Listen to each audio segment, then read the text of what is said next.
Insight.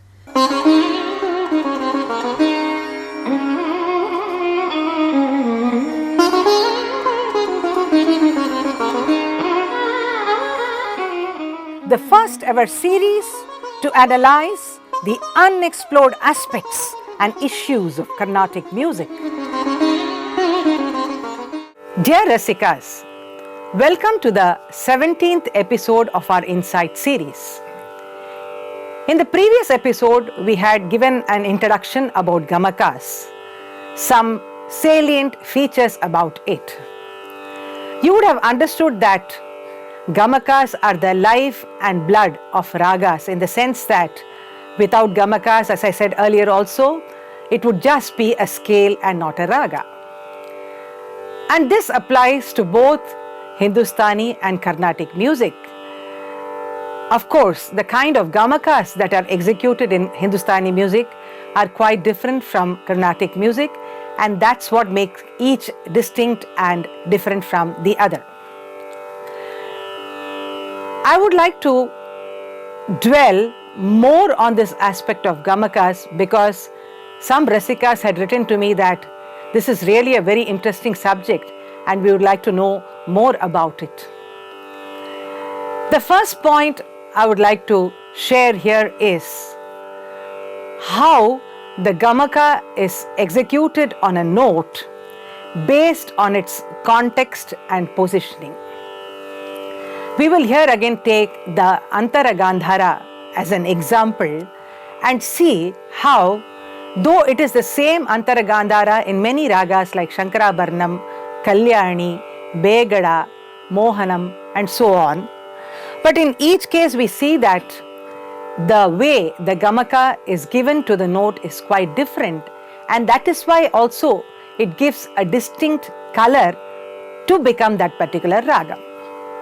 Shankarabharanam, if you take the Gandhara, Antara Gandhara, Gama ga ga ga Ri Gama ga ri sa ri Gama ga ga, where you saw that the Gandhara here stands almost very rightly on its position without much of oscillation, and that's what makes it the Shankarabharanam Gandhara.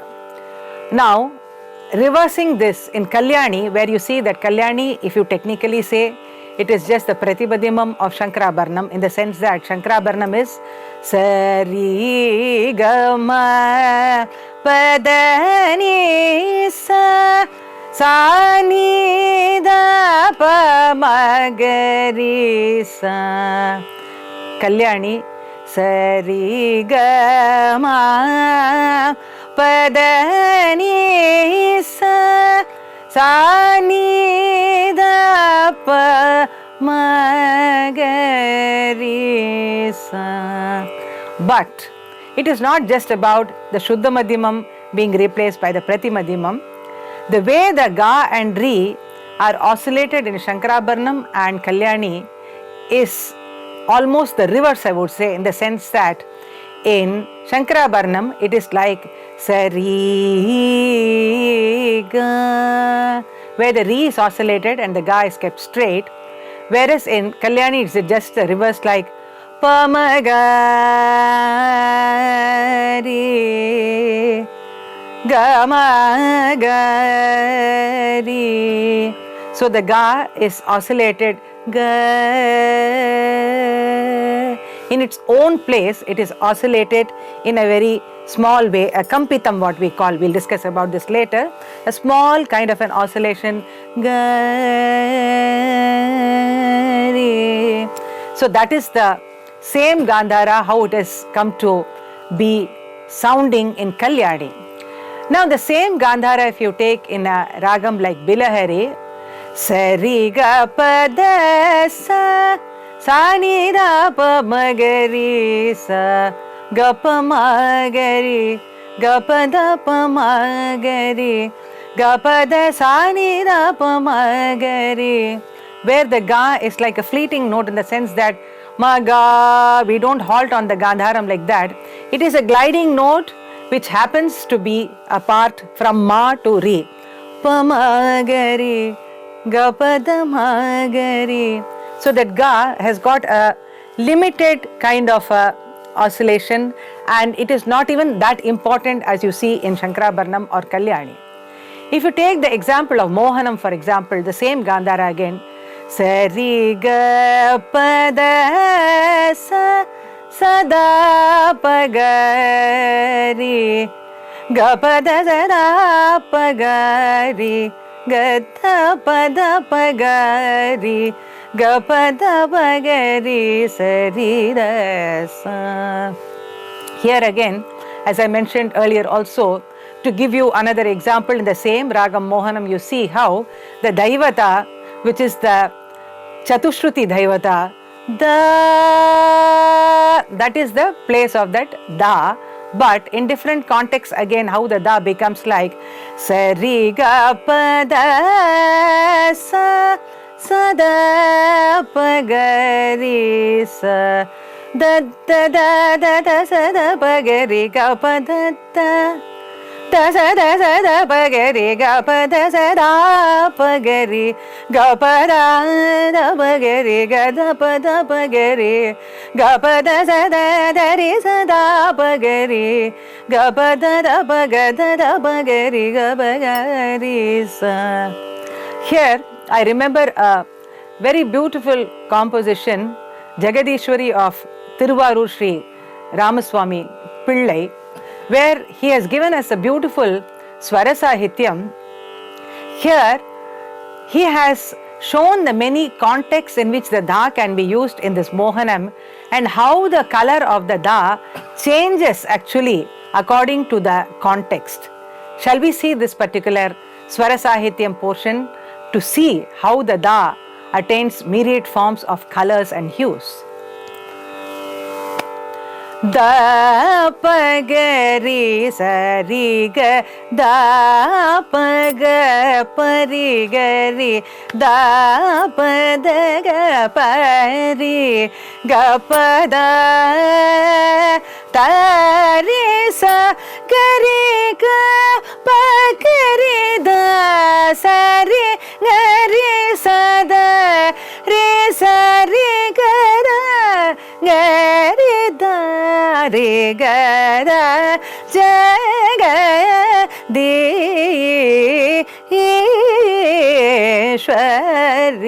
Jagadishwari, where you saw that the how the da starts from the lower note, da pagari sa ri ga da paga pari gari da. So where in each of the contexts you see that it takes the help of the nearer notes to give the right anuswaras. Now when there is a huge glide, then there's a huge kind of a glide, a gamaka happening there. So the same da when approached from different notes can give you different kind of gamakas. So this is a very, very interesting point in the sense that we have to understand that though technically there is only one name for this as Chatushruti Dhaivata, the way in which it is oscillated even in the same raga according to the context makes it so vibrant and gives it so many colors. The next aspect I would like to make a mention here is about how in the Saptaswaras we say that Sari ga ma pada ni sa sa ni da pa ma ga ri sa.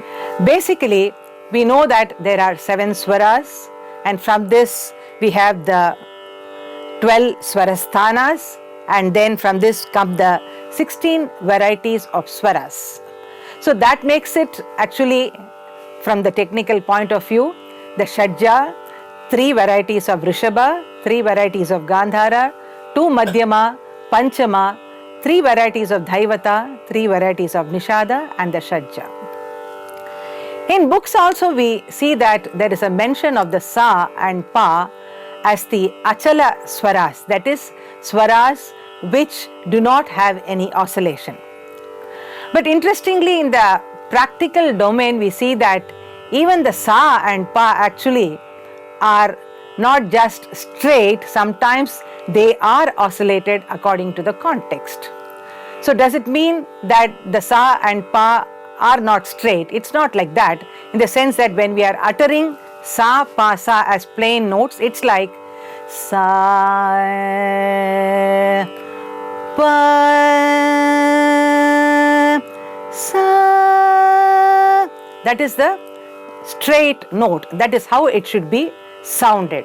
But now, if you put that same Sa in the context of, say, Ananda Bhairavi, Sa ga ri ga ma pa da pa sa, where the Sa is actually taking its journey from the Dhaivata. Look again, pa da pa sa. So, pa da pa pa sa. From Pa it is gliding and going to the Sa. So where the Sa itself gets a movement kind of a feel there, you are able to see. Now suppose you take another example of Saveri. Sa ri ma pa da sa, where the Sa moves from the Dha. Sa ri ma pa dha sa da da sa. Or if you take another example of Purvi Kalyani, pa ma ga ri sa ri da, da sa ri ga ri sa ri da, da sa, where from the, if you put it in a slow motion, you will see how the Dha actually travels, the Sa actually travels from the Dha and moves to the Sa. In Bhairavi again you see another example. Padani Sa. When you are doing that, Sa ni Sa, the Sa is being oscillated. Or another context, you see how the same Sa, Sa ni da, Sa ri sa ni da. So it touches the higher note. Na da, or Sa ri ni, Sa ni da, Sa ni da, Sa ri. It touches the Rishabha there. So in these kind of contexts, we could also say that even the Sa and Pa are actually not the static or Achala Swaras. They also tend to get oscillated.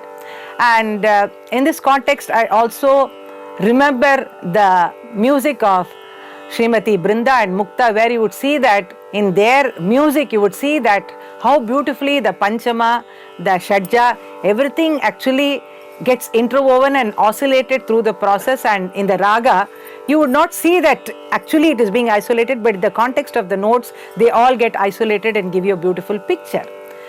If you take another example of Varali here, where the Panchama, we say that Pa is the Sthanam. But in the context of the Varali, if you take the example of the Pancharatnam itself, Pa pa ma pa da pa ma pa da pa ma ga ga ri. You don't sing pa pa ma pa da pa very consciously, that I want to put it in the sthanam correctly. If you're going to sing, it will be like pa pa ma pa da pa ma pa da pa ma. So where I am very technically correct, but the Varali has gone off from here. So in the context of the Varali, the Panchamam actually mingles with the Madhyamam, the Pratimadhyamam, and gives you a beautiful picture. Pa pa ma pa da pa ma pa da pa ma ga ga ri sa. After that follows the rest of the swaras.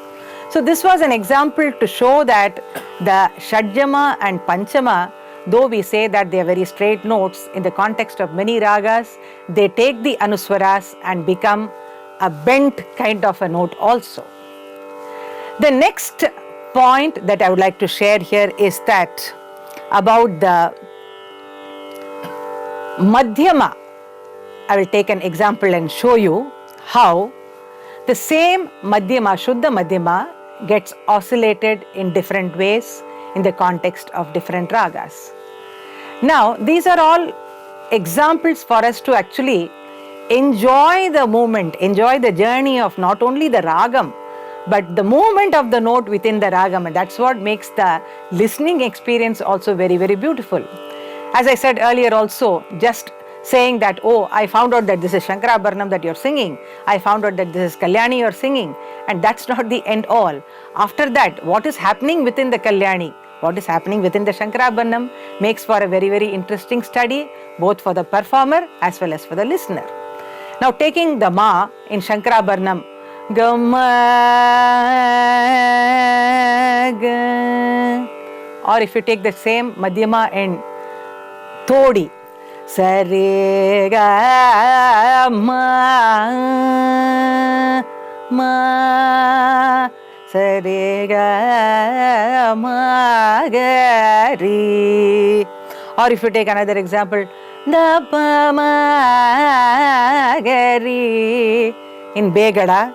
Or if you take Charukeshi, Sari ga ma pa da ni da pa ma ga, ga ma pa da ni da pa ma ga re, re ga ma pa da ni da pa ma ga re sa, sari ga ma ga re ga ma pa da ni da pa.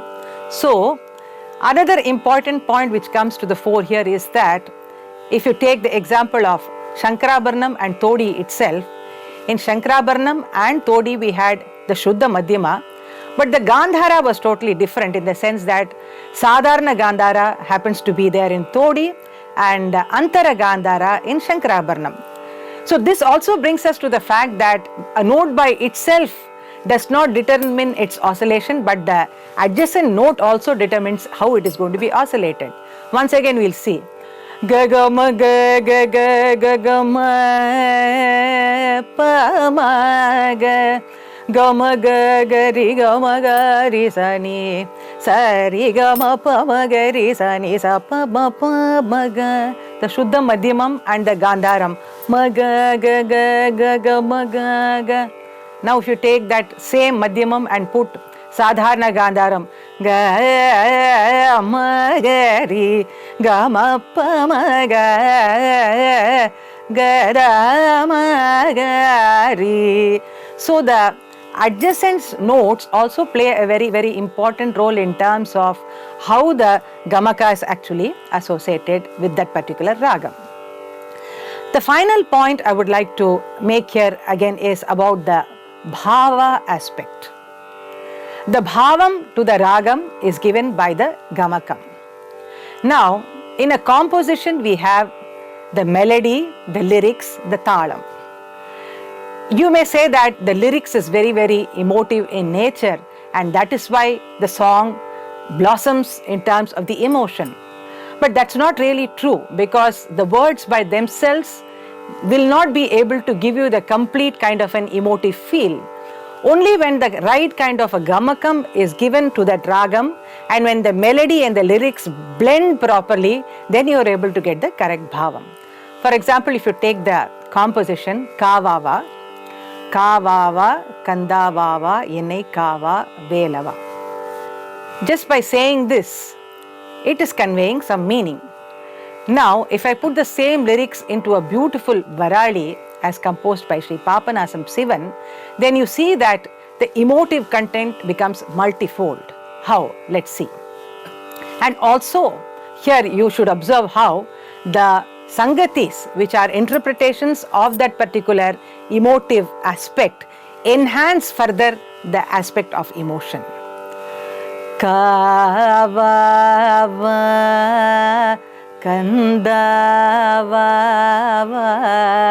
என்னை காவா வேலவா முருகாவா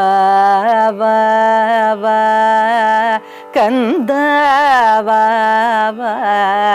என்னை காவா வேலவா ஷண்முகாவா கந்தாவா என்னை காவா வேலவா Palani மலையுரையோ முருகாவா Khandwa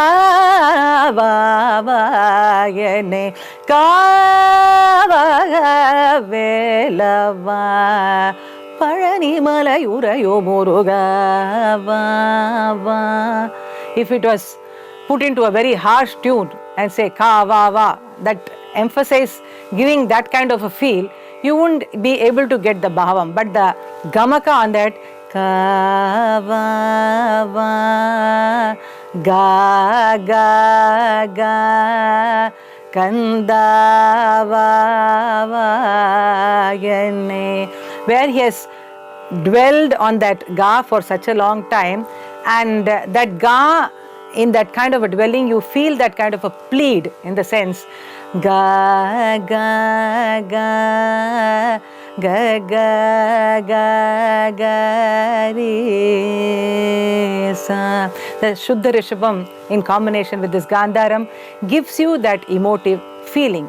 So the Gamakam actually here played a very important role in terms of conveying the lyrics in a very emotive manner.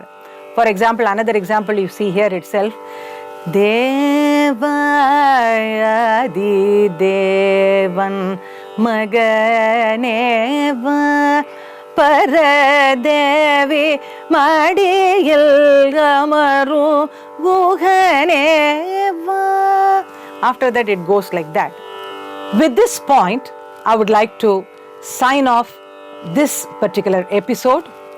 Of course, Gamakas is a very, very large and vast subject, and we will deal with it in a more detailed manner in the subsequent episodes.